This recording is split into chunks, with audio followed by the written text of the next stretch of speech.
1937. Anna Borkowska, a young girl from a well-to-do Polish family.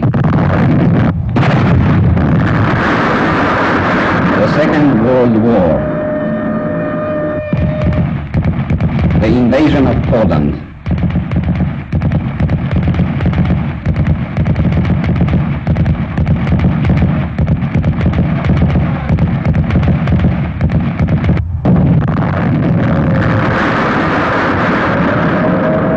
The exodus begins.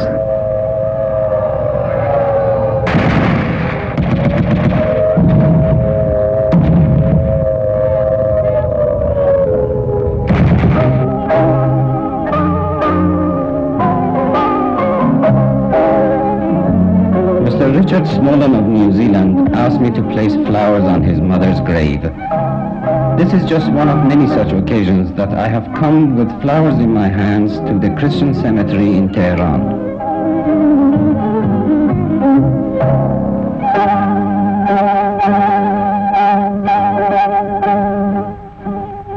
Na jesieni przed wieloma laty rzecz okrutna się stała. Przyszła wojna i z rodzinnej chaty siłą w świat go wygnała. Wiatr go poniósł jak jesienny liść, troską sercu ciężko było iść. Obca noc się nad nim rozszumiała, obce pachniały kwiaty. Idzie, idzie, podśpiewuje i płacze, zgubił drogę i znaleźć jej nie może, zabląkany kuja znacze. Idzie, idzie, oplakuje i śpiewa, potem jak na kujawach o tej porze polowe szumią drzewa. Some years before, when I first came, I saw gravestones stretching before me, row upon row of unfamiliar names, of children between 1 and 2 years old lying side by side with those of the aged. It made me think, it caused me to ask, why this catastrophe of a nation? A lost requiem.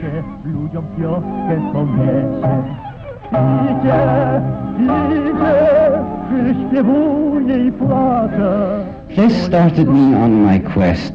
My obsession to find the answer led me and my film crew to many places, and a moving story began to unfold before us. Dopiero wtedy będzie, gdy powróci na Kujawa.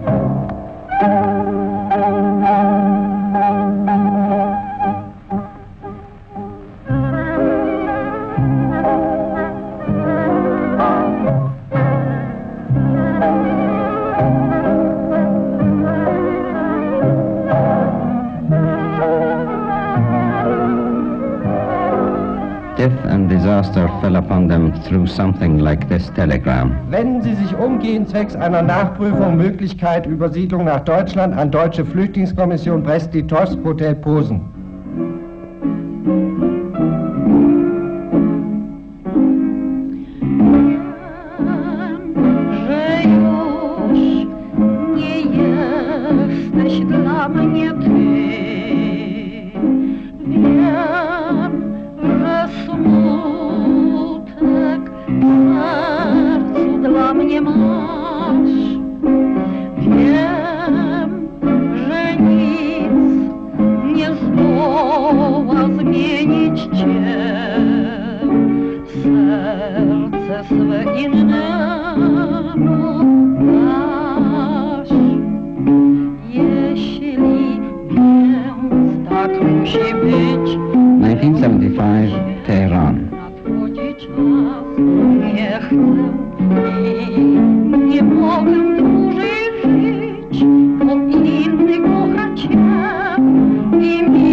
Living with her aging mother and her only son, of her marriage to her late Iranian husband.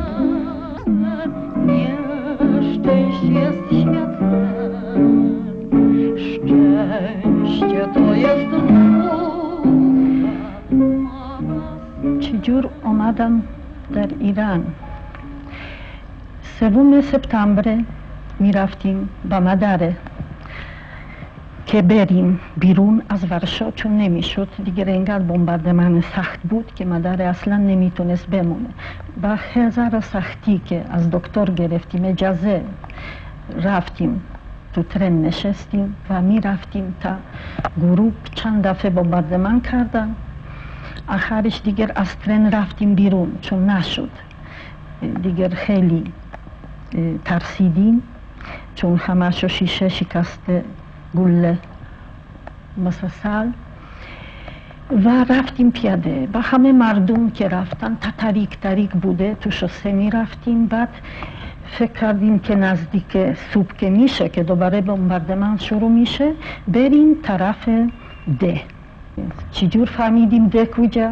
از صدا خروس یا سگ. هیچ اون موقع در ترس نداشتیم با مادر که دو تا زن الهده میرفتیم تو جنگل که پر از گرگ و چیز داره مال ما، خرسا. خلاصه رفتیم تو ده ها، اونجا خبیدیم روزا. از شب دوباره میرفتیم، هی تندتر میرفتیم دورتر از ورشو تا یک ماه. برادر که اومد اون روسا، دیگه زیر دست روسا بودیم، همش می اومدن گفتن خوب کار کنی، چون دیگه هر دوتا درس خوندی. برادر من هم کنسرواتوریوم تمام کرد تو شهر واچ، هم مدرسه تجارتی دبیرستان، بلا دیگر نرفت.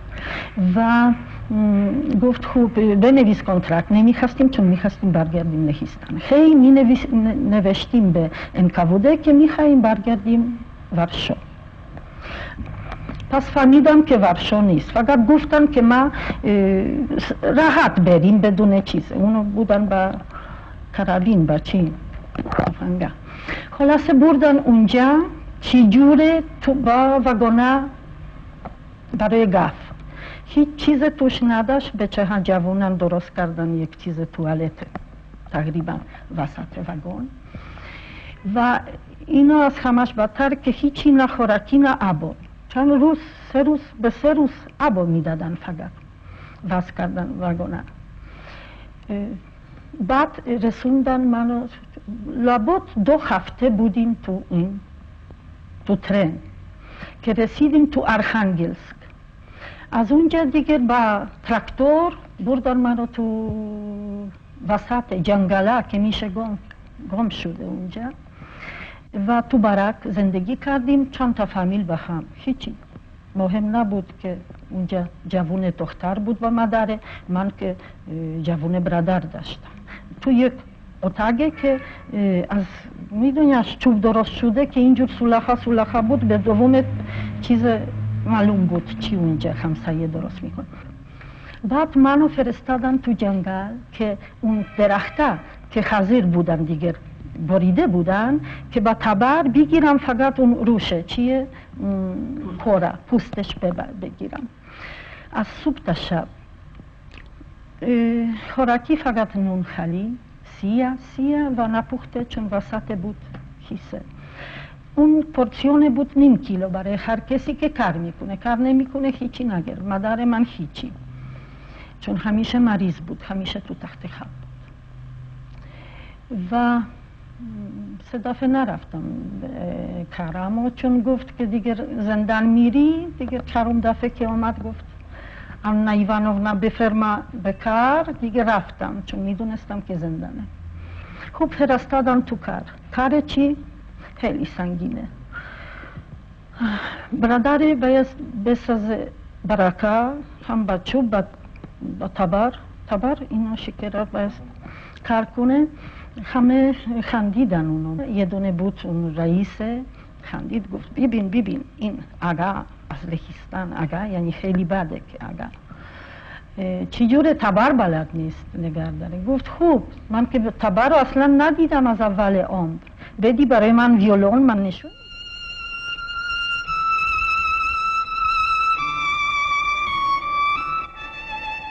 Perhaps the sea has also forgotten those travelers of long ago. In 1942, the world powers decided on the evacuation of thousands of Polish. They set out from Siberia via the Caspian Sea to the port of Anzali. From here, the young and healthy were returned to the various battlefronts and the others to different parts of the world. Death and disease accompanied those poor people on their long journeys.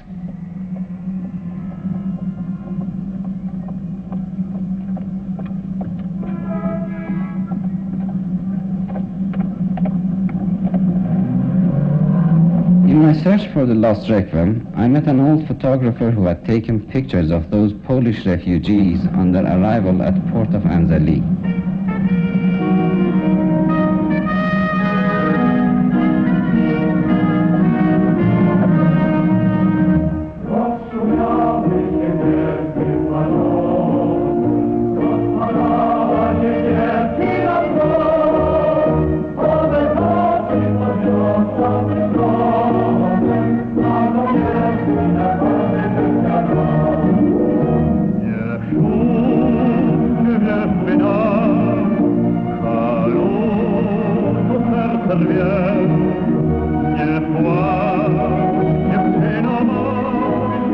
The dust that had covered the faded photographs concealed beneath the memories.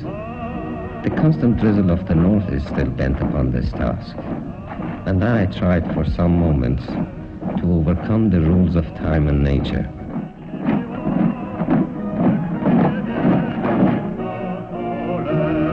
As I walked in the wet and deserted parks of Anzali, the sound of marching feet came to my ears, of the young soldiers who were forced out of their homeland and were being sent out to different battlefronts around the world.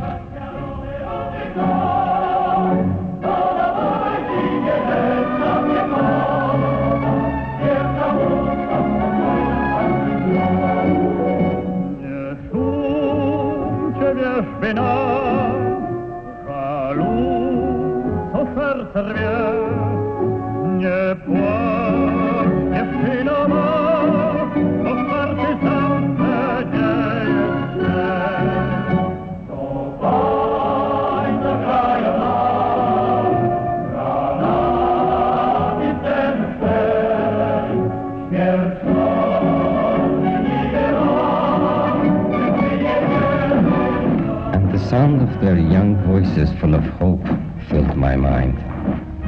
Their chorus, pleading with the wish to return to their own land. And the sound of the orphans' happy play, able to forget through their innocent youth their miseries for a while.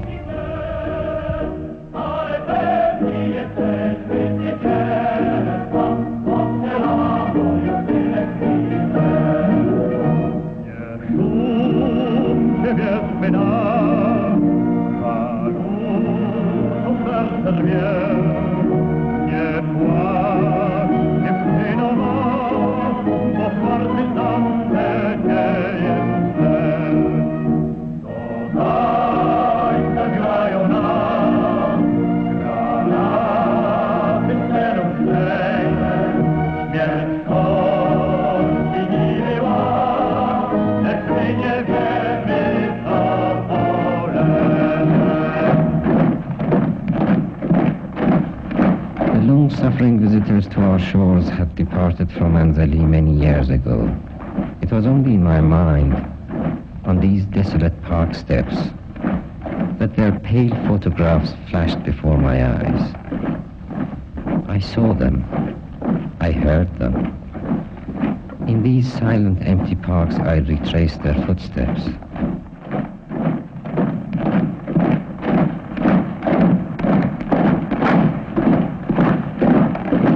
چند سال پیش 25 سال میشه ما همین روز بود که برف و باران بود برف خیلی زیاد آمده بود ما پا شدیم صبح دیدیم چند کشتی لهستانی آوردن ریختن پهلوی اینا جا نداشتن اینا شیر و خورشید بود سینمای شیر و خورشید یک ایتا اونجا ریختن یک ایتا 4 مرتبه هم الان دادگستری است اونجا ریختن بالاخره اینا خیلی وضعیتشون ناجور بود لاغر اندام بودن مریض بودن اون وقت اینا را پول دادن بالاخره اینا آمدن تو بازار جینس خریدن. اون وقت لباساشون را کندن همه را، چون مریض زیاد بود لباساشون را سوزوندن، تازه لباس دادن به اینا. بعد اینا را بردن لب دریا، اونجا چادر زدن، اونجا خیلی اونجا موندن. یکی ده همین تو بولوار چادر زدن، اونجا موندن. ولی دکان من یک چیز بود، بندر بود، جعبه درست میشد برای اینها. روز 50 تا 30 تا اینا میمردن، بالاخره دفن میکردن اینا را.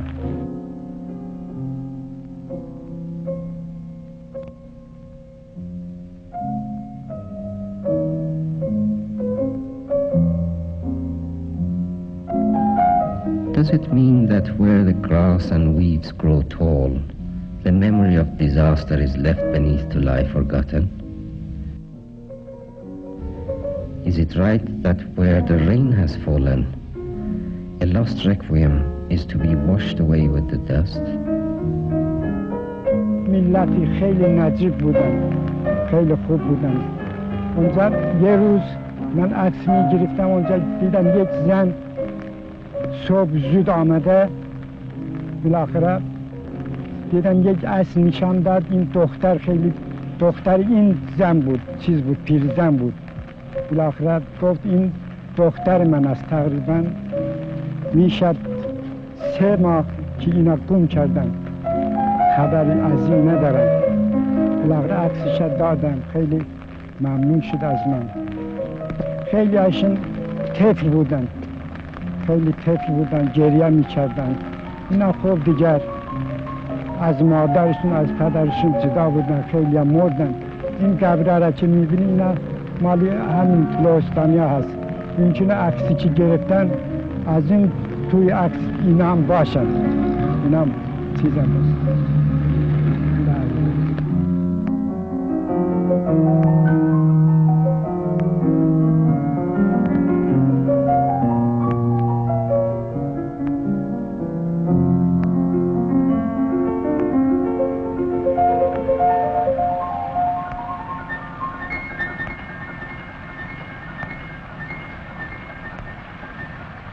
از این کار سخته که برادر کار میکرد تو جنگل، اون چیز خونه ها میساخت، مریض شد چون هیچی لباس نداشتیم برای عوض کردن.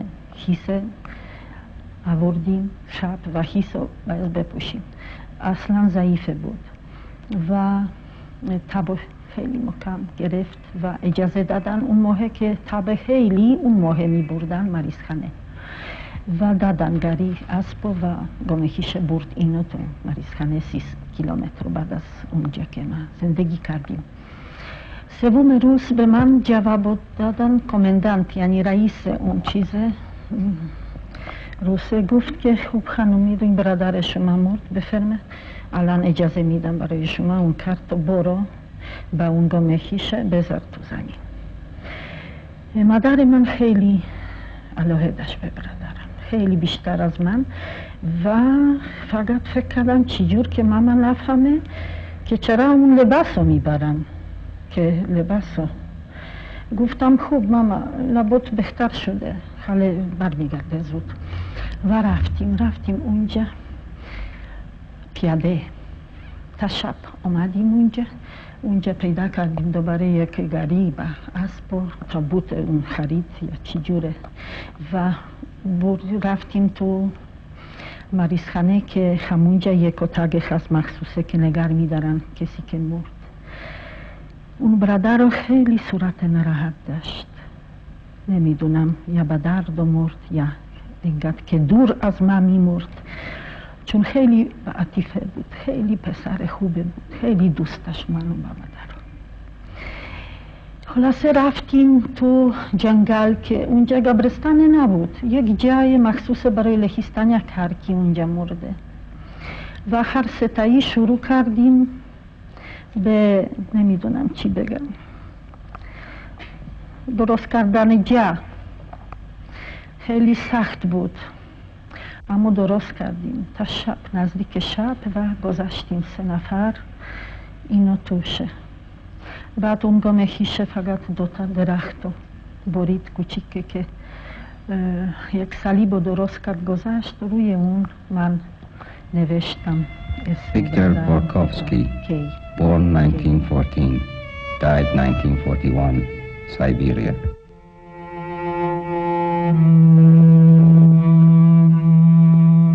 بعد یک دفعه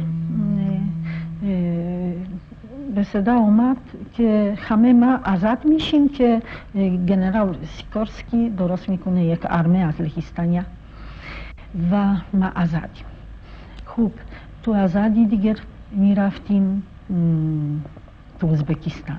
مردم خیلی خوبن، هر چی میتونستن کمک کردن برای ما و خیلی بهتر چیز داشتن برای خوراکی، گوشتا. گاهی وقت عوض پنیر و کشکا، من فکر کردم پنیر رو چه خوشمزه بود بعد از یک سال که پنیر رو ندیدم، اون کشکا خوردیم.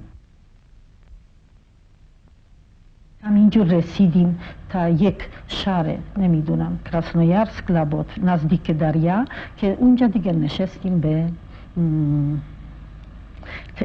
کشتی و با کشتی آمدیم طرف ایران. چه خوشحال بودیم. دیگه رسیدیم به چی جور کنار ایران دیگه، اما کجا نمیدونم پیاده شدیم که دیگه تو اتوبوس یک ماشینا بزرگه گاری چی میگن؟ نه یک بزرگ سیاه، نه کامیونه.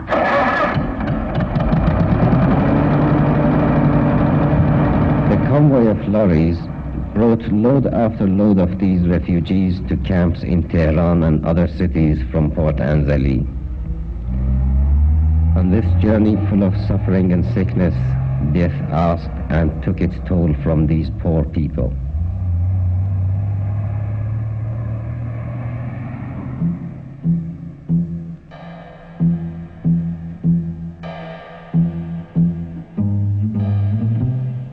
جنگ جهانی دوم 1942 ما از طرف انگلیس ها اینا را می آوردن تو را اسیر کرده بودن، مریض می شدن تو ماشین می مردن، اینجا آوردن دفن کردن. A Christian cemetery in Qazvin.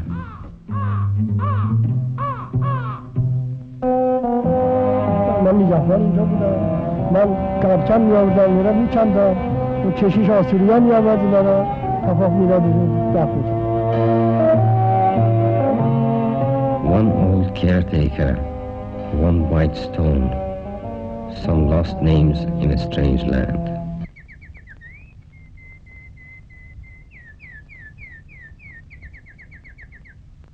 In Qazvin, I visited the house of Dr. Filipovich, where he welcomed us warmly.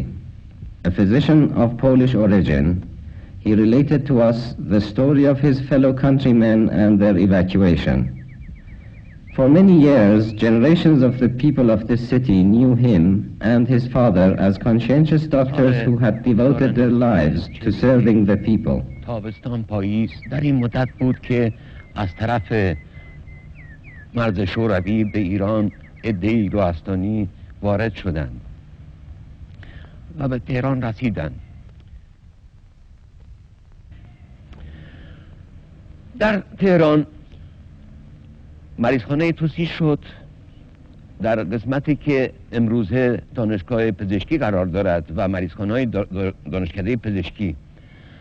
دولت ایران اون محل را برای مریضهای لهستانی‌ها قرار داد و منم سرپرست این مریضخانه قرار گرفتم.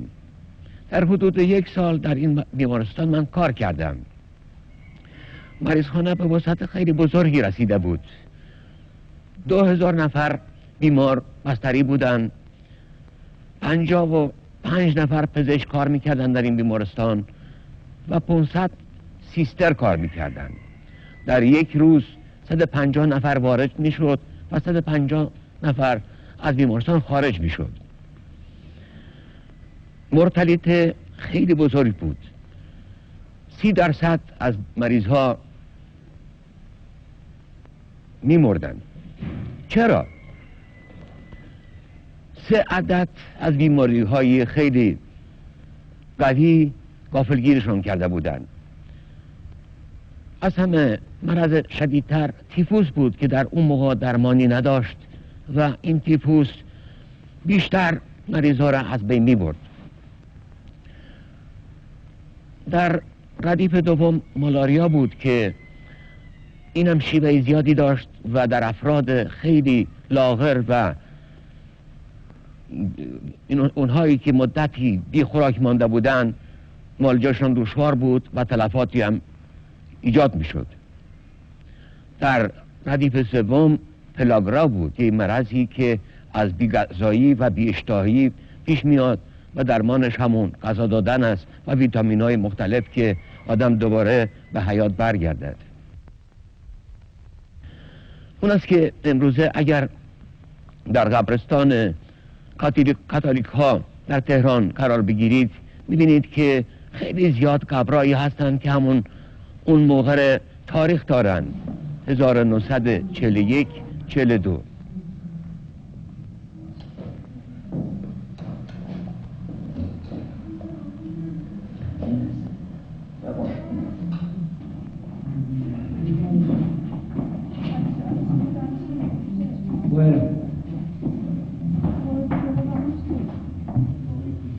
بیست سال است من در قزوین کار میکنم.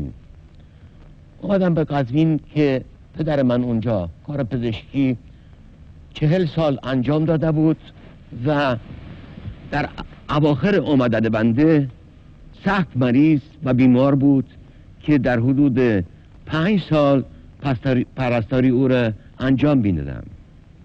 در همین مدت مریض ها عادت کردن به شخص من و منم دیدم که کاری که انجام میدم در قزوین به اندازه ارزنده است که خودش برای من یک موافقت کامل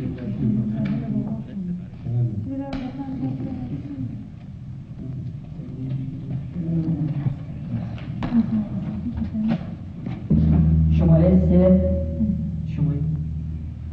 3 هست.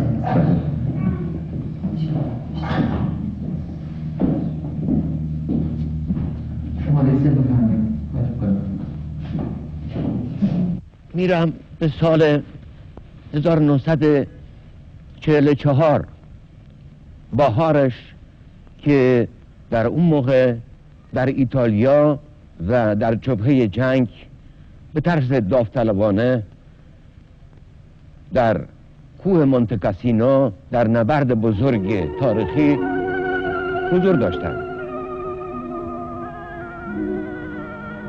شبی که این نبرد شروع می شد ساعت 11 800 توپ متفقین آتش باز کردند به این کوه عظیم که آلمانی ها خیلی اونجا فعالیت دفاعی برقرار کرده بودند.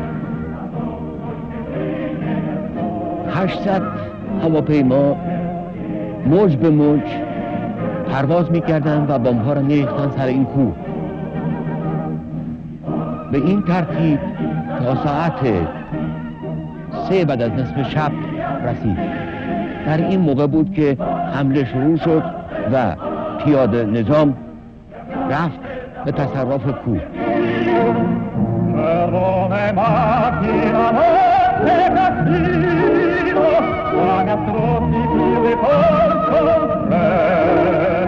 نیم ساعتی نکشید من که پست پزشکی داشتم 2 کیلومتری این کوه مجروحین رسیدن. و چطور رسیدن؟ من دیخواه نمی کردم که آدم مجروح می رسونم.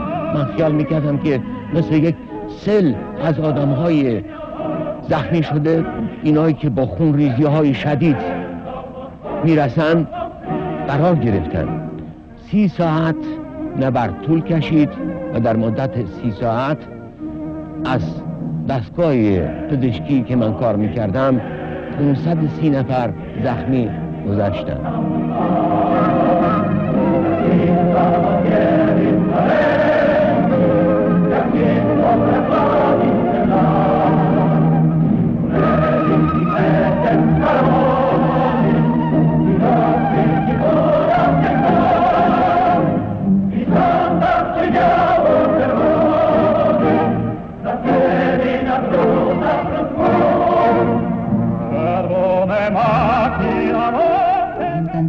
A church in Tehran, 1975.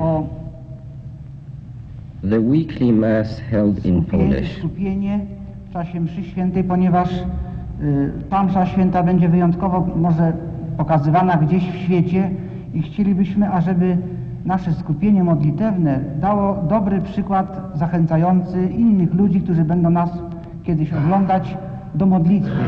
Że Polacy Those who remained forever in Iran following the time in the refugee camps. Gorliwością, wyraz twarzy mamy skupiony, poważny i może ktoś, kto nas będzie oglądał, weźmie z nas dobry przykład.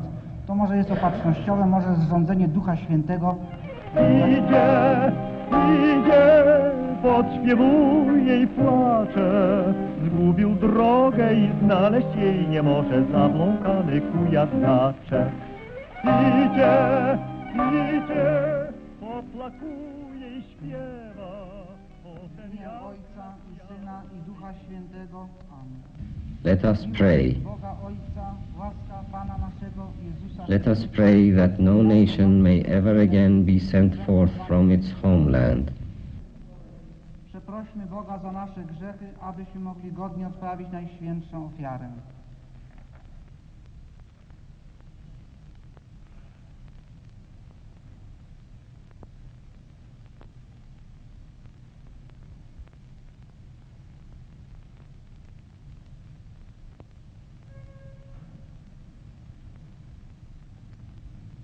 Spowiadam się Bogu Wszechmogącemu i wam, bracia i siostry, że bardzo Idzie, idzie, przyśpiewuje i płacze, swoją troską się żali wszystkim wszędzie zabląkany. błagam Najświętszą Maryję, zawsze Dziewicę, wszystkich aniołów i świętych i was, bracia i siostry, o modlitwę za mnie do Pana Boga naszego. Niech się zmiłuje nad nami Bóg Wszechmogący i odpuściwszy nam grzechy, doprowadzi nas do życia wiecznego. After 40 years, from the many of the thousands of homeless who came to Iran, roughly 100 remained. The rest have left, died, or were killed.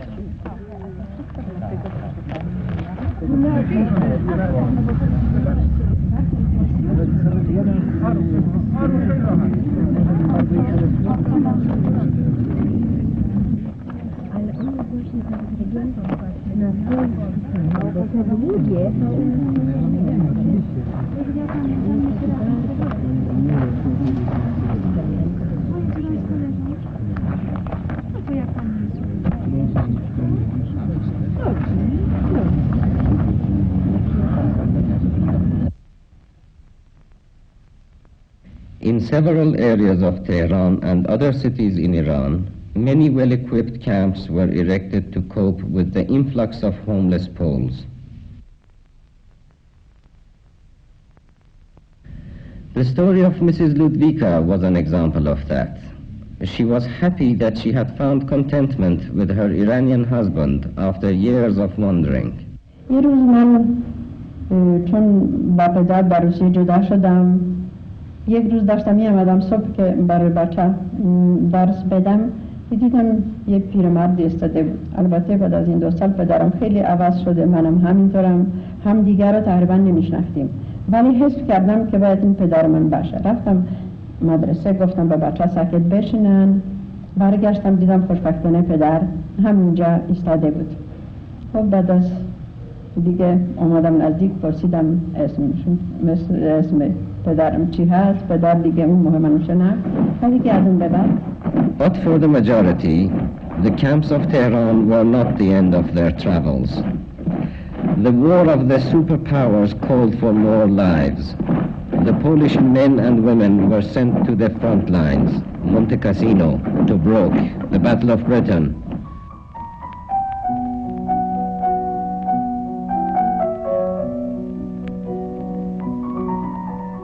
Those who went have gone. Those who died are silent. And for me, the voice of the few remaining that I found echoed the voice of the many who came to Iran.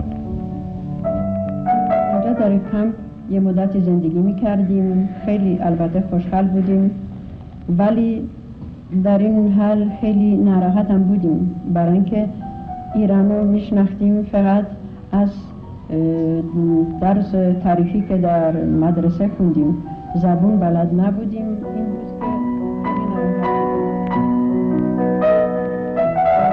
من در تهران مطب داشتم و کار میکردم. لوستانیا زود من پیدا کردن و من شروع کردم کار کردن برای این مردم بیچاره که در وضع خیلی ناجور قرار گرفته بودند و در کارخانه مسلسل سازی پشت تهران اونجا جمع‌آوری شد.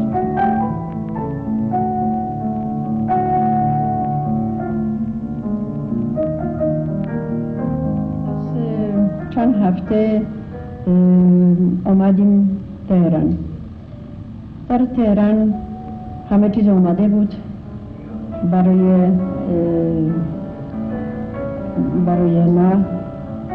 چند تا کم درست شده و جدن از لحاظ همه چیزش راحت بودیم، از لحاظ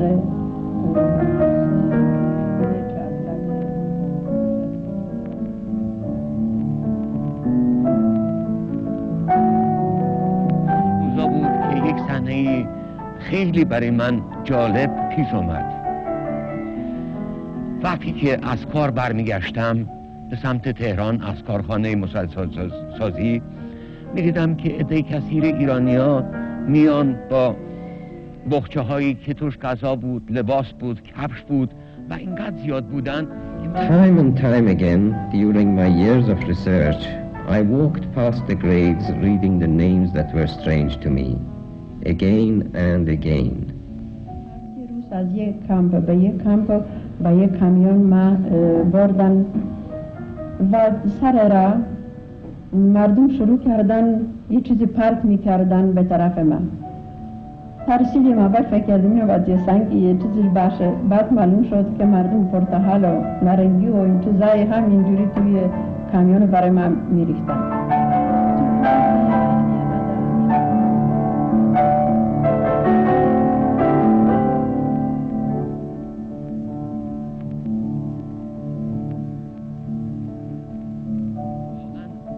صحنه‌ای به این عظمت و به این زیبایی و شرمستی شخصا دیگه من هیچ وقت ندیده بودم.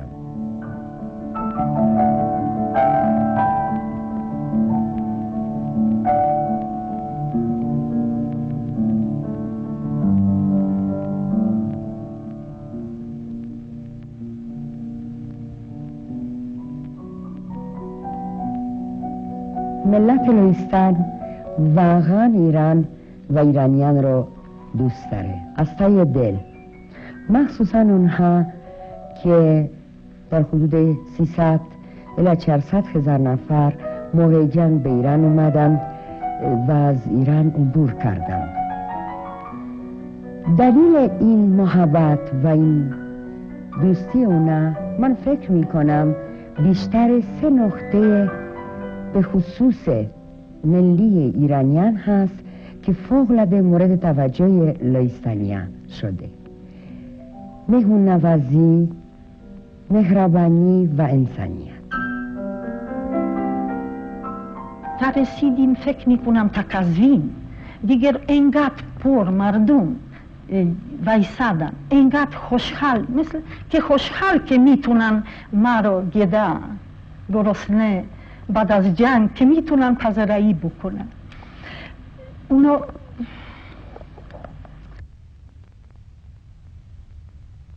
چیز نیست.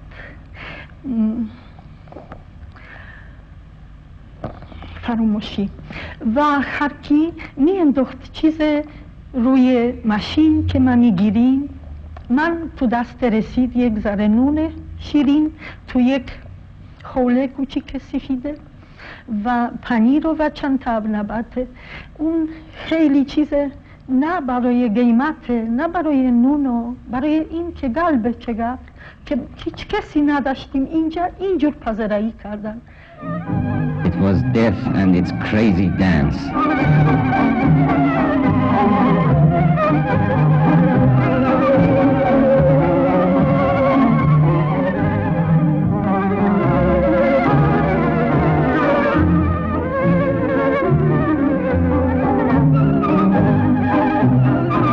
Tehran's Lalazar Street, I found a small chocolate factory which was once the Polonia Bar and Restaurant.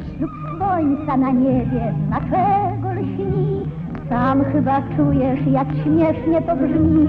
Pewnie już o tem słyszałeś, mój złoty, że są pewne rzeczy, o których nie Polonia means Poland, and many Polish women had no choice but to come to places like this to keep the company of the soldiers of the Allied forces who came to Iran during the war. Zatem tęsknię dziś, o czym marzę dziś, możesz twarzy wyczytać tę myśl. Musisz sercem zrozumieć dziś treść moich snów.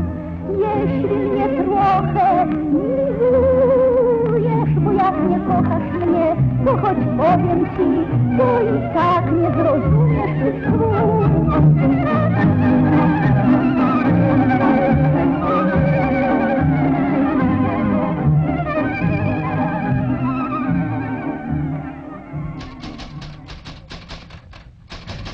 With the passing of time, those who remained in Iran had to accept the new living conditions, and in order to make a living, had to try varied occupations.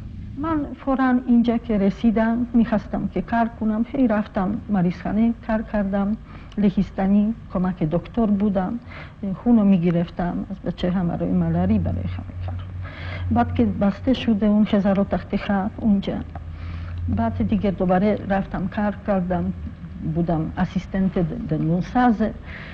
آخرش دیگه رسیدم به پولیش آرت استودیو. Different groups of Polish people organized theaters and concerts for the collection of funds for the orphans and refugees. عروسکا از همش بهتره که بعد از چند سال 42 رسیدم، 47 شوهر رو پیدا کردم، چون تو پولیش آرت استودیو میخواستن منو بیرون میکنن تو خیابون، چون پول ندادیم برای چیز، پول نداشتیم بدیم برای اون خونه که داشتیم، اما هیچ کسی بلد نبود بخونه.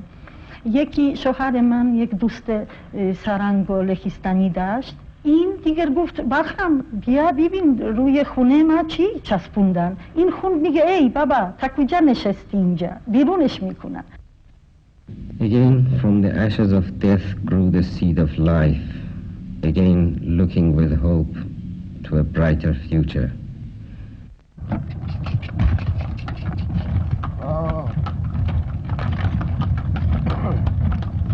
Many of those who left Iran later returned to revisit their past memories. After 2 years staying in Soviet Union, I was 10 and at the time very, very ill. From Krasnovodsk, we've been transferred by boat to Bandar Pahlevi. When I arrived, I was very, very ill. I practically didn't walk, and I was without my mother. I've been placed by her to the orphanage for a simple reason that she didn't have much hope to leave Soviet Union, and been told that children in the orphanage can go with the army to Persia.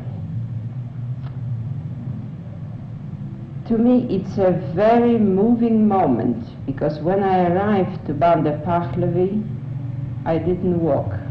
I was on quarantine there for about 2 months. And then I was placed in the bus, and through the mountain I arrived in Tehran. And I arrived in camp number 3. It was a beautiful place, full of trees, bushes and running water. And what moved me most on the gate was my mother. She took me on her hands and carry me to the tent. I was actually hopeless at that time. And then she started nursing me to health. I honestly don't know how to explain, but it's like a paradise. To me, it's a Tehran was a meaning of a paradise for a green, water, kind people, a lot of fabulous fruits that I was really lacking of. And then I acquired a taste for a pomegranates that I'm still very fond of, because they somehow appeal to me very, very much. We've been in Tehran about, if I remember rightly, either 4 or 5 months. And then we live with my mother and older sister to Ahvaz. Ahvaz was very, very hot. That was a very nice place to me, because I started walking there, walking and running like mad. I was literally hardly touch a ground. I was so utterly delighted as a child to be able to run again.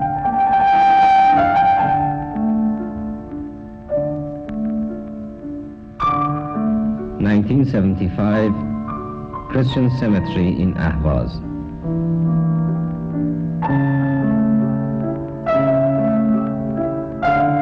I came to Ahvaz with the picture in my mind of the Polish gravestones of Tehran and Anzali. I knew that here also many had died from disease.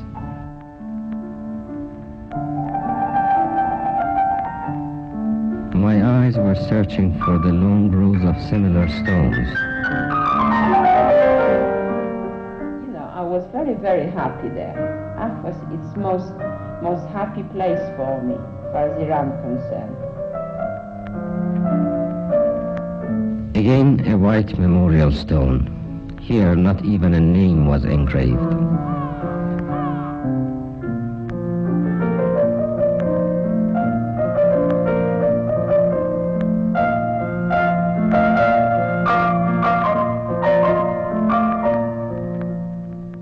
A surrounding of stones is all that remains to show where the graves once lay. I remember going to Ahvaz shopping with my mother. I also remember a last ride on the horse carriage through the bridge to Ahvaz. That's the last time I got to really ride on the horse carriage.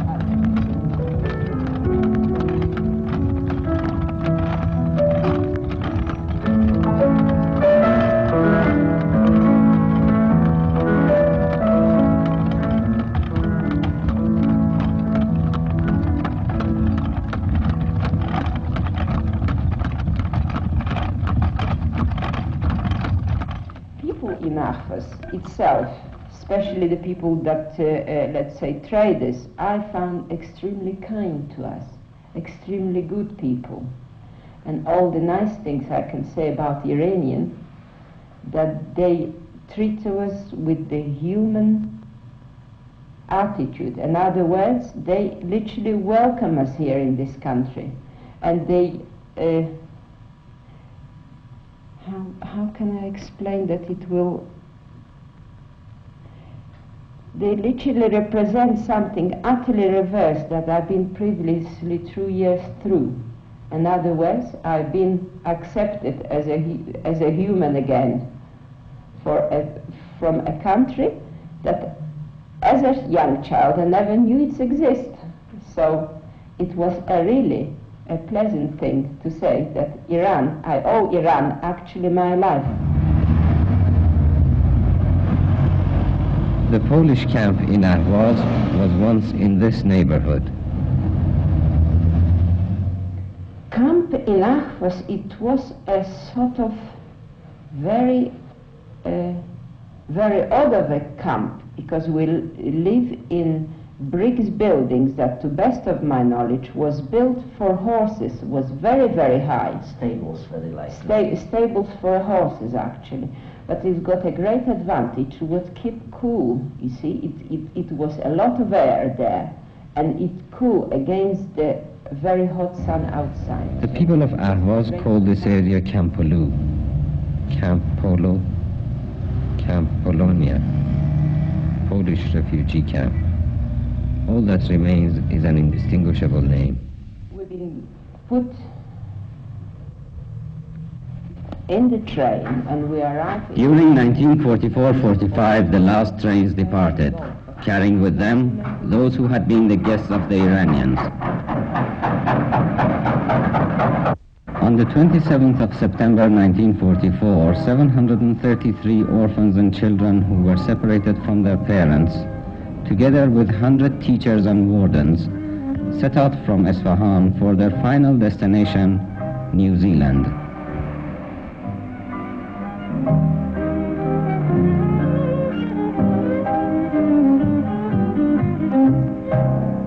The ship carrying the orphans was almost a month en route, and on the 1st of November 1944, it docked in the port of Wellington, New Zealand.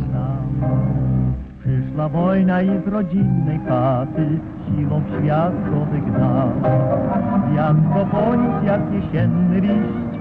One of the teachers accompanying the children quoted, "We were leaving the hospitable land of Persia behind, and at the same time we're going further and further away from our homeland."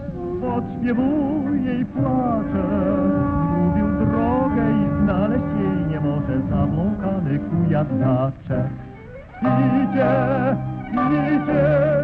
oplakuje. 30 years later, I was in New Zealand as the guest of the same people whom in Persia had been the guests of my homeland. At the 30th anniversary celebration of their arrival in New Zealand at Paiatua, the same place where their camps had been erected.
To the world and a challenge to all of us.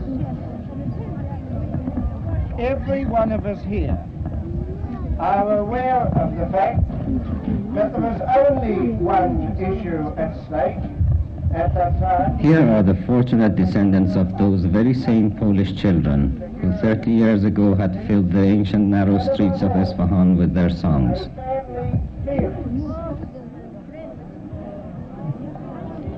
In Julfa district of Isfahan, I visited and took pictures of what was once their school and of the houses that were once their refuge. These photographs I took with me to New Zealand and gave them the album containing the glimpses of their past. Where you used to live there are yet in Isfahan. Very old but nice houses. I made some pictures from these houses. I don't know who remembers them. So I show it to you. It's a street in Julfa. It's Julfa.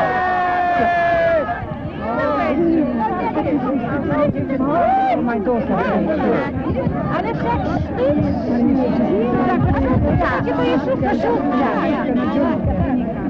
We did enjoy our life in Persia. We really did.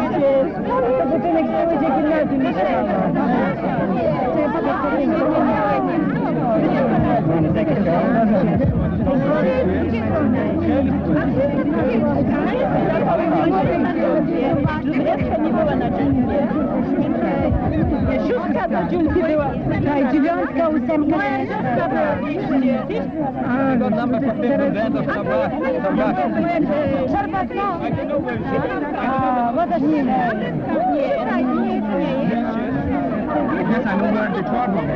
That's it. That's the one. That's number 15. That's what the boys do. That's what I was here. Yeah. Number. And that's continuation number 15.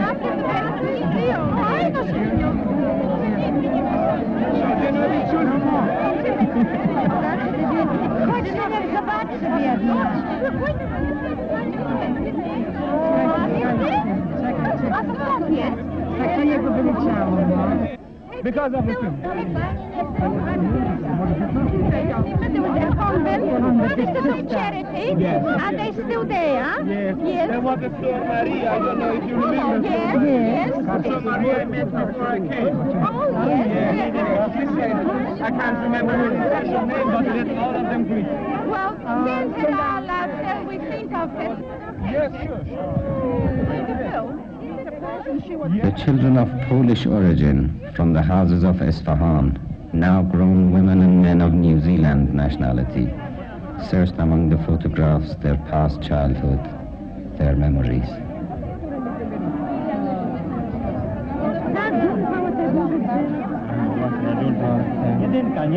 Oh, yes, that's right. Yes, she has a beautiful voice.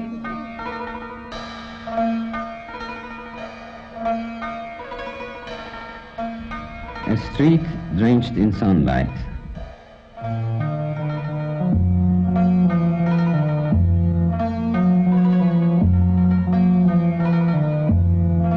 An old caretaker. An empty, abandoned building from whose dust-covered windows no one saw the stranger. There was no one to see me. On the aging terraces no child was running, and the sound resounding in my ears was not that of the happy, carefree laughter of children, but that of the men and women in New Zealand as they related their past memories to me. February 1943, we had snow, something like that. If you like to have a look at it. It looked very much like that with snow. We have made a snowman. In that particular day, it only lasted for one day, but the snow was terrific. I remember it's our Polish days in Poland with the snow. In 1975, these two old men were living here.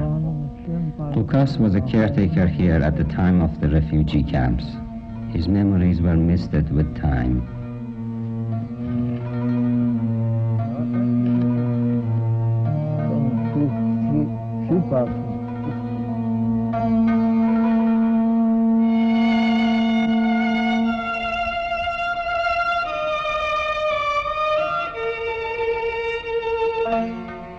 لطفاً فرق جنگی ساری بار اومدن اصفهان اومدن اینجا به مدرسه اینجا گردون کردن یه 6 ماه و بعد 6 ماه دیگه رفتن برای لرستان.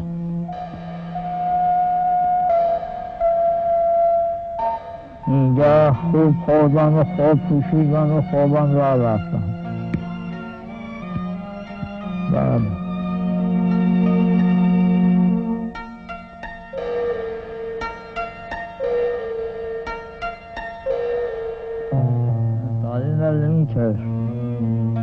Parina Khachi Nero, Vandesh Nero, Panzera Cartoon Nero, Lebanon Wasabi, Panzera Cartoon Nero, and Panderis. Sadi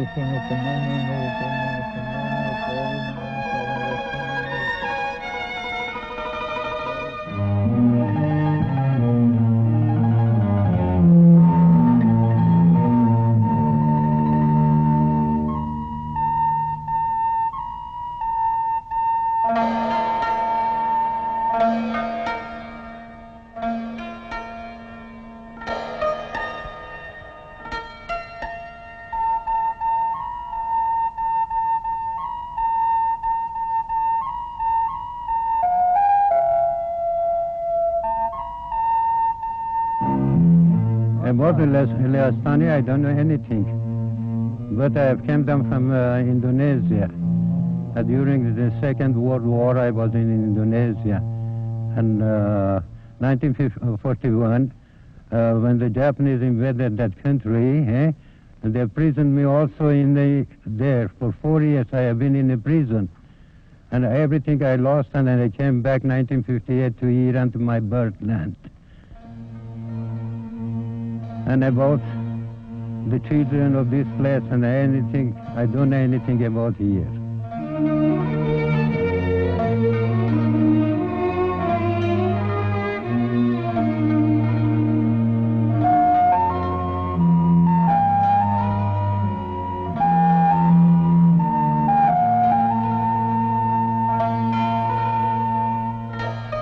The beginning of the life that was in Persia, that we can recollect, was a really wonderful one, because we were given the beginning from way of teaching, school, which we did not have for about 2 years, and as I say, particularly school. یه خاکی بود یه وانش معتقلین نبودن، هر کی میخواستن اونا میخریدن میآوردن برایشون، منم پلوشون رو شدیم. یه 200 تا همینجا بودن، یه 200 تا خونه خاکی تا آبکار بودن، تاسیس خاکی تا آبکار. وقت اینجا درس هم میخوندن؟ درس نمیخوندن، همینطور میخوردن اینجا خوابیده بودن. بچه های خوبی بودن؟ بچه خوب بودن. A church in Jolfa.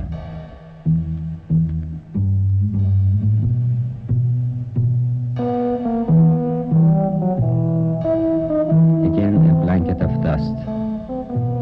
Again the quiet silence.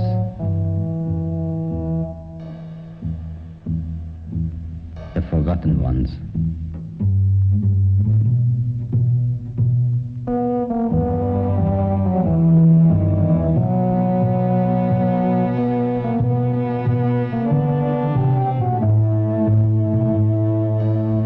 Sounds in my mind came not from here, but from far away across the ocean. On the 9th of April 1942, we arrived in Isfahan. We stayed in location number, what we used to call number 3, which was a convent run by an order of French Catholic priests.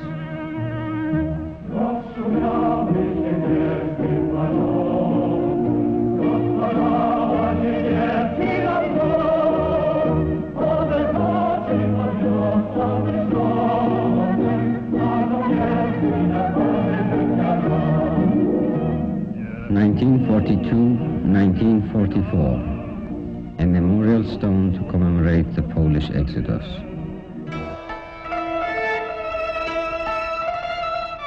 During the days of my quest, I wandered alone through the streets of ancient Isfahan, searching for the Lost Requiem. The finding of an old decaying balcony was sheer excitement for me.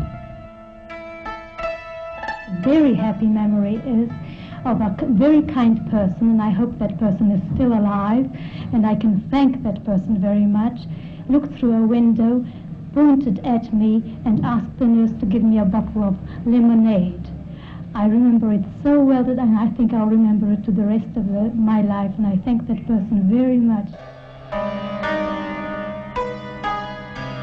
And it was these pictures playing in my mind that seemed to guide me on my way.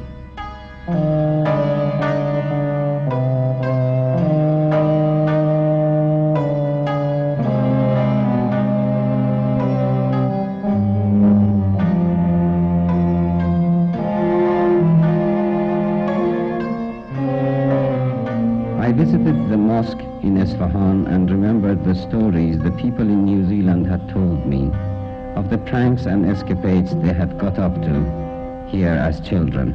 And there I remember once visiting a mechet, a mosque, and one of the boys, I think, must have touched a sort of a holy chain or something which was supposed to forgive sins, and I think we were sort of smartly ejected from it, and you know, we didn't realize that we might have been disrespectful or something like that.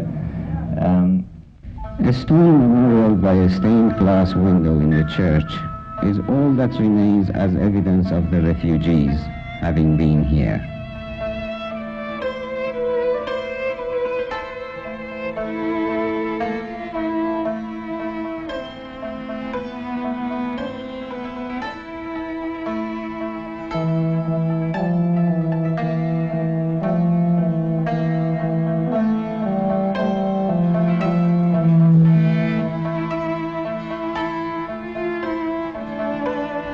I was sure that the children playing here were unaware of those who had long ago stood by this very same pool to take pictures under the arches.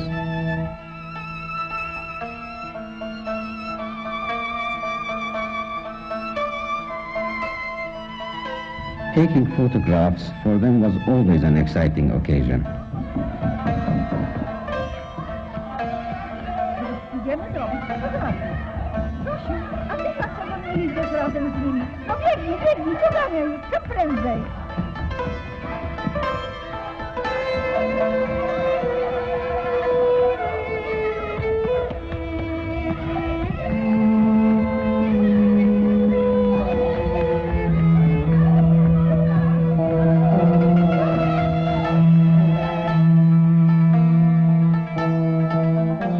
I surveyed the deserted balconies.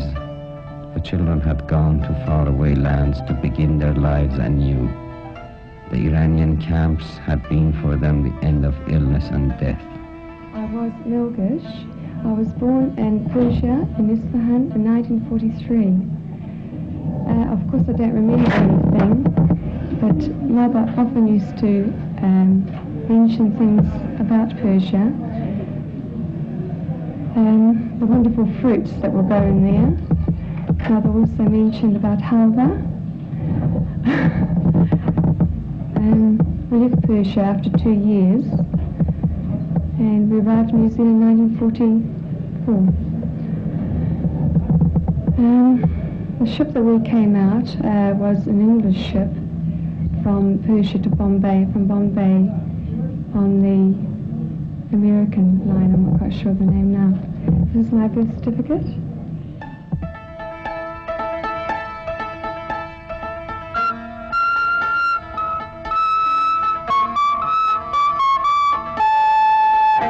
In the old deserted garden, I was alone. I looked about me, and printed in my mind were the stories related to me in New Zealand by those who had been here as children those many years ago. We had a happy time in the camps of Isfahan. We played, we learned, we swam, the girls learned carpet weaving. Our governors tried to amuse us with theaters, parties. We all believed that we would celebrate our next Christmas in Poland. we all believed that Iran was our last stop before our return to Poland.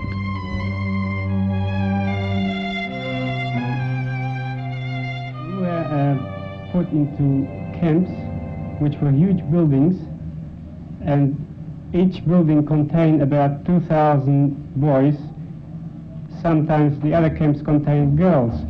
Now, in those camps we were very well looked after, and we were well fed, and we had big, huge gardens to run around in and play. And we had our schools there, we had swimming baths, we had everything that was that we required. And the hospitality of Persian people was just impossible to imagine, because when we left...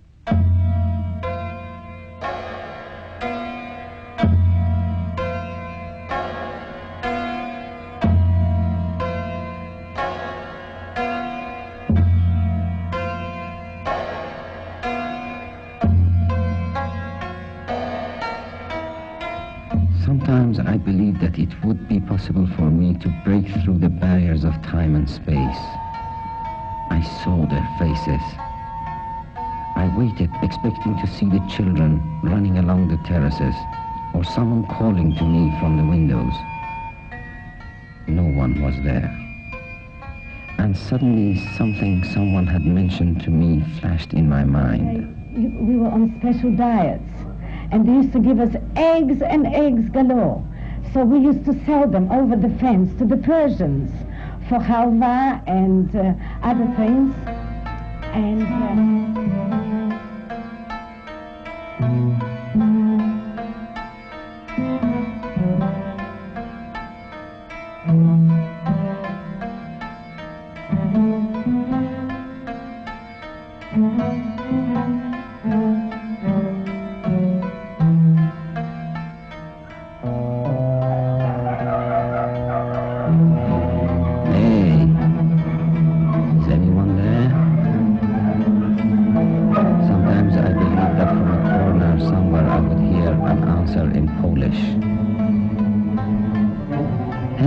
children, come and play in the garden.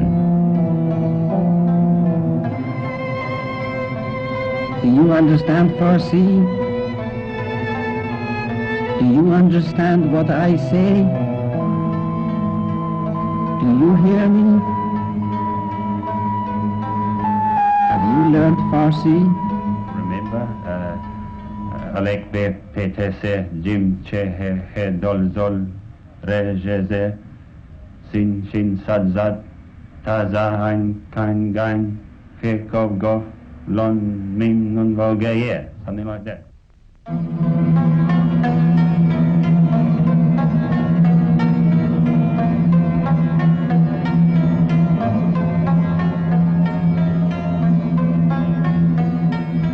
Come, children, let us sing together.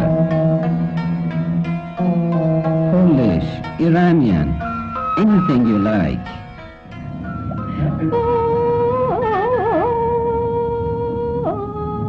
Something like that, I'm not quite sure.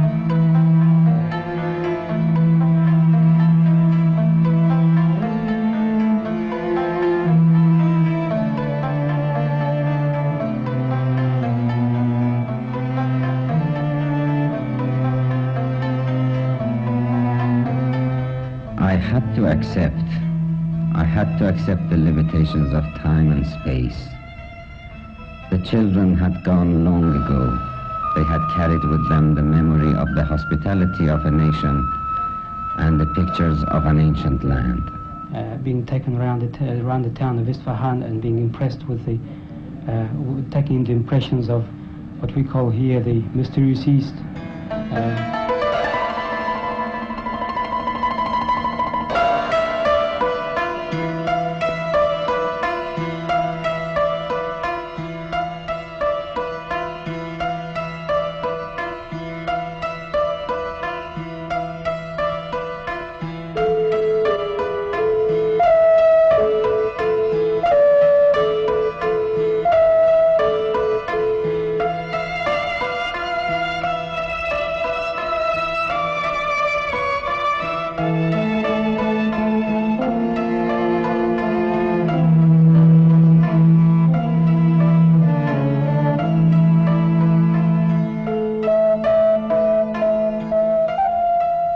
found out that really good people still exist in the world. We came full of lice, full of disease, full of epidemics, and nobody asked us for a certificate of health. Nobody asked us if we are capable to do a good day's work. They took us as we are, poor, homeless, disease-ridden people.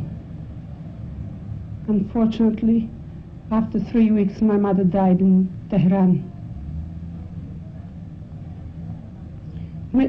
Thousands of Polish people died there, but we still remember Persian hospitality, Persian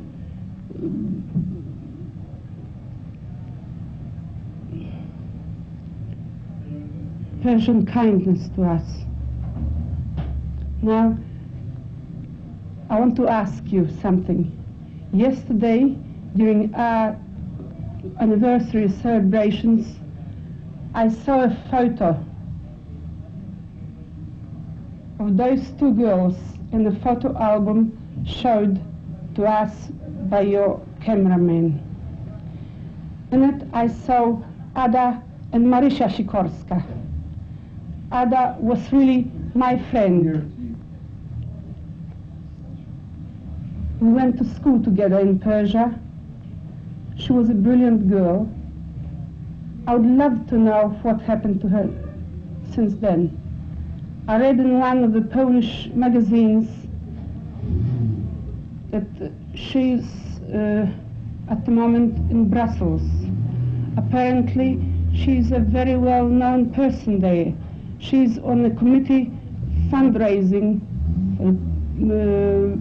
They're collecting money to rebuild Polish historical castle in Warsaw. I would love to have her address and write to her. If it's possible at all, please send it to us, or please let me know where she is. Have you a message in Polish language? Ada, gdziekolwiek jesteś, odezwij się. Tutaj jest kilka dziewcząt z naszej klasy i my byśmy wszystkie były bardzo szczęśliwe, gdybyśmy mogli z tobą jeszcze raz porozmawiać, przynajmniej listownie.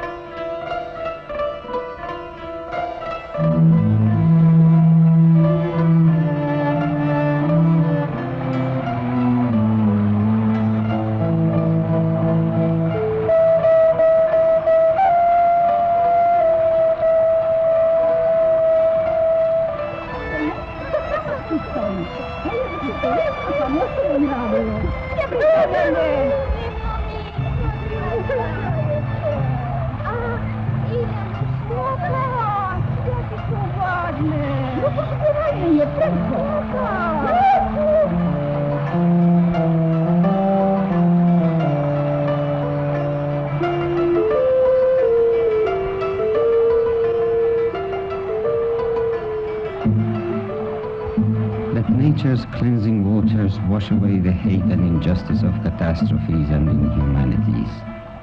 And what remains will be love, justice, and friendship. Let us believe that one day human beings may be allowed to forget their requiems. Let us believe. Let us believe.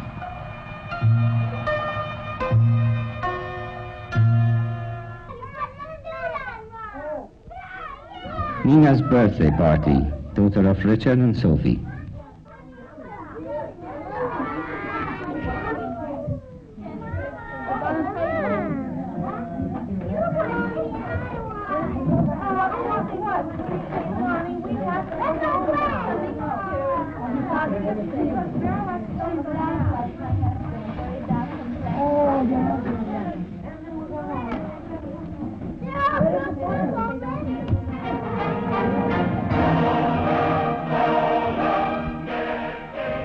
Richard and Sophie were two of the Polish children from the camps in Isfahan.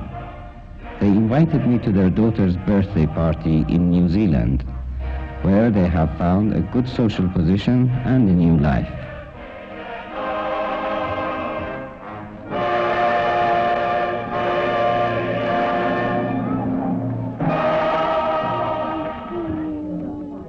So now we're all ready for a big hearty happy birthday or not? No, we're not. No? Candles got us. Nick, I think you better... You can tell us after Now, who are it you was. ready? Okay, One. off you go. Right. Big birthday!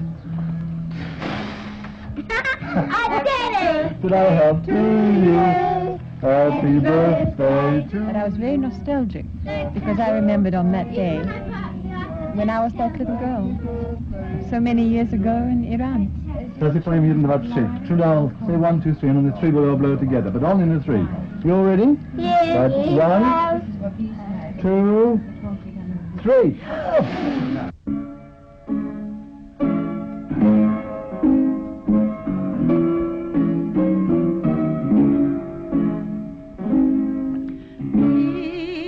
Anna Borkovska's son, Ghulam Reza,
The Polish people in Tehran every year still commemorate the memory of their loved ones and lay flowers on their graves.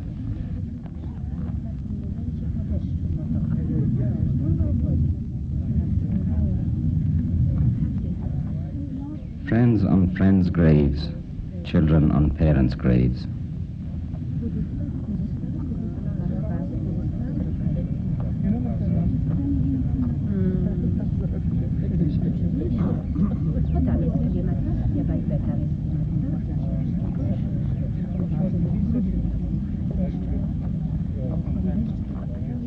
And the generation of grandchildren have no memory of the past, only a hope for the fulfillment of the future.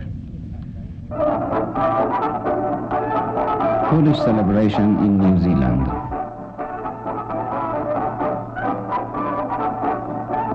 Nina's birthday.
راجع به این همه حوادثی که برای مادر زمان جنگ پیش آمده بود فکر کردی؟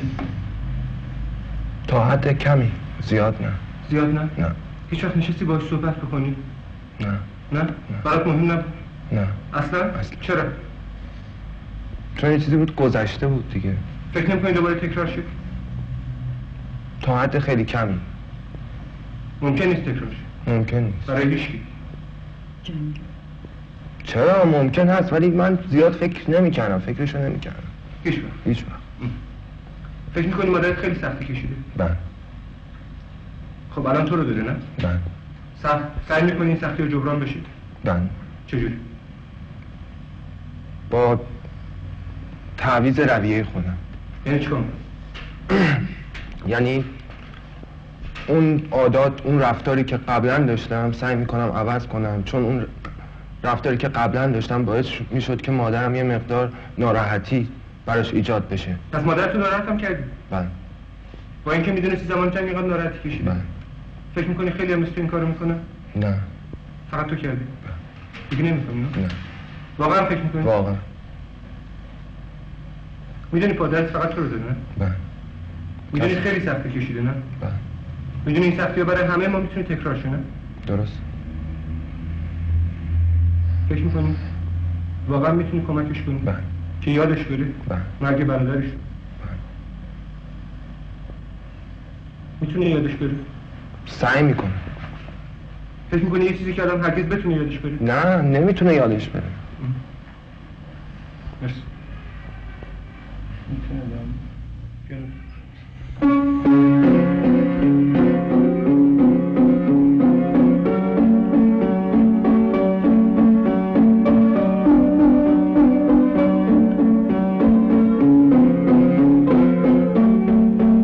وقتی آشیلوسن که اومد در بولوار جام سینما شیرخورشید پیاده شدن و اونجا ما مغازه داشتیم و اساس سیگار و کبریت و بعد شیرینی و حلوا و از این چیزا به فروش میرساندیم. بعد از اونها که روسانیا تو سینما میرفتن میخوابیدن و سینماشون تو سینما آسایش میکردن و صبح که ساعت 7 صبح میشد میرفتن زیر بولوار رو برای نماز اونجا نماز رو برگزار میکردن و کارشون همین بود. روسانیا که از لوسان میخواستن بیان جشت خیابان با لباسهای کهنه و منزج و وارد بندر پهلوی شدن و ساعت 10 صبح بود که وارد پهلوی شدن. اینها را در سینمای شیرخورشید و بولوار و سینمای ایران جا دادن که برای آسایش اینا فراهم بود و کارشون همین بود و صبح زودا از ساعت 7 صبح میرفتن برای نماز زیر بولوار نماز برگزار میکردن و آشیروسان ساعت 7 شب وارد بندر پهلوی شدن و اینا اساس و لوازمی که احتیاج داشتن از ما میخریدن و برای اینا از هر نوع برایشون آماده کرده بودیم و راحت اینا که از سینما شیرخورشید ایران و سینما ایران میخوابیدن و جای اینا چون که جا نبود و سرشون برای همین ایران میدادن. اون وقت صبحها ساعت 7 صبح بلند میشدن میرفتن برای نماز زیر بولوار برگزار میکردن که I searched for years among the rows of gravestones in the cemeteries for the Lost Requiem. I cried along with the rain for the Requiem. But with the passing of time, I too forgot.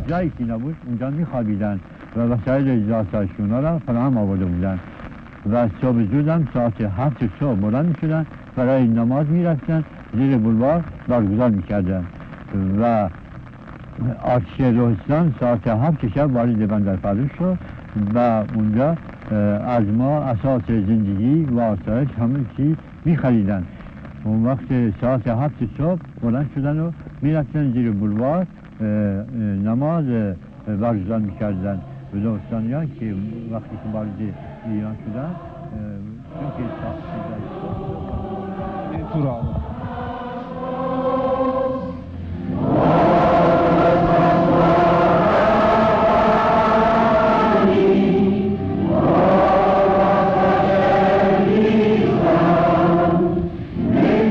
Life goes on and people sing its praises.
4 years after my last interview with Ghulam Reza, Anna Borkovska's son, he died of a heart attack.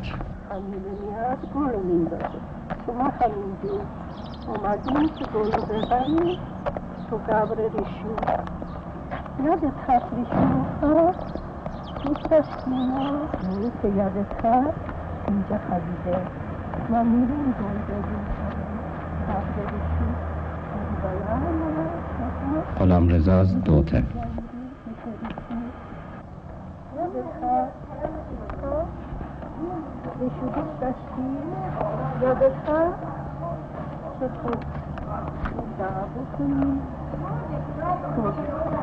اول گل بزن نه اینجا بله بزن قشنگ و دومه بزن راحت بیشو جان بیا اینجا الان دعا بکنیم که راحت بخوابه بیشو جان خوب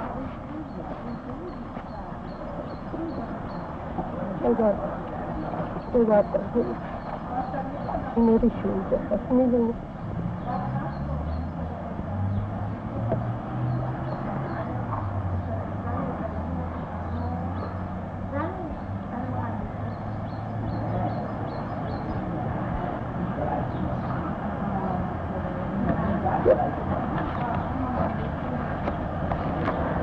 دیگر ندارم به سر من مرد این بخواد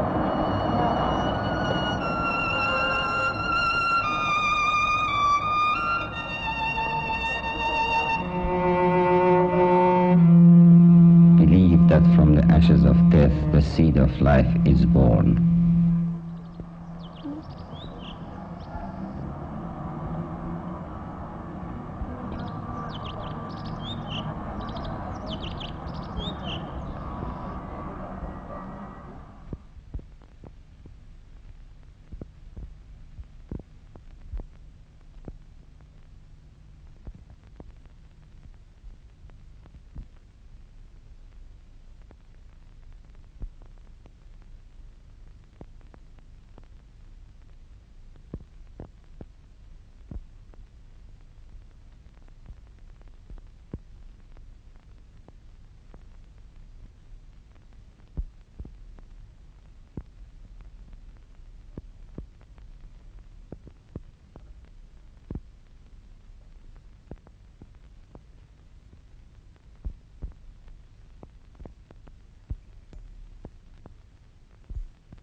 Jesieni przed wieloma laty, rzecz okrutna się stała. Przyszła wojna i z rodzinnej chaty siłą światło wygnała. Wiatro poniósł jak jesienny liść, troską sercu ciężko było iść. Obca noc się nad nim rozszumiała, obce pachniały kwiaty.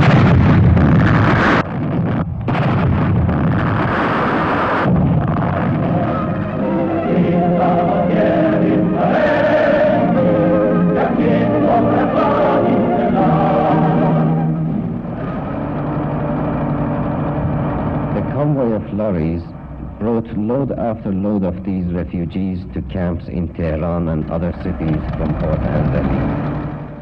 خیلی هاشون طفل بودن، خیلی طفل بودن، گریه میکردن. اینا خب دیگر از مادرشون از پدرشون جدا بودن، خیلی هم مردن. این قبره را که میبینی اینا مالی همین لوستانیا هست. برای خوراکی گوشتا گاهی وقت عوض پنیر رو کشف. من فکر کردم پنیر رو چه خوشمزه بود بعد از 1 سال که پنیر رو ندیدم اون کشف خوردیم. از همه مرض شدیدتر تیفوس بود که در اون موقع درمانی نداشت و این تیفوس بیشتر مریضا را از بین می برد. اینقدر خوشحال مثل که خوشحال که میتونن ما رو گده گرسنه بعد از جنگ که میتونن پذیرایی بکنن. اونو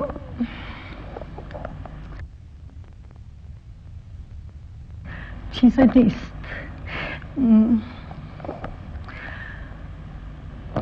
فراموشی.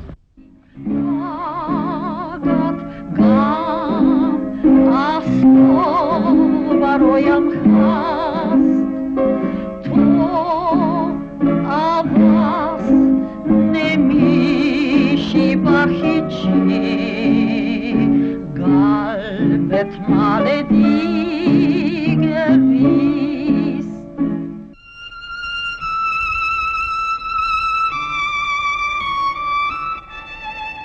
Perhaps the sea has also forgotten those travelers of long ago.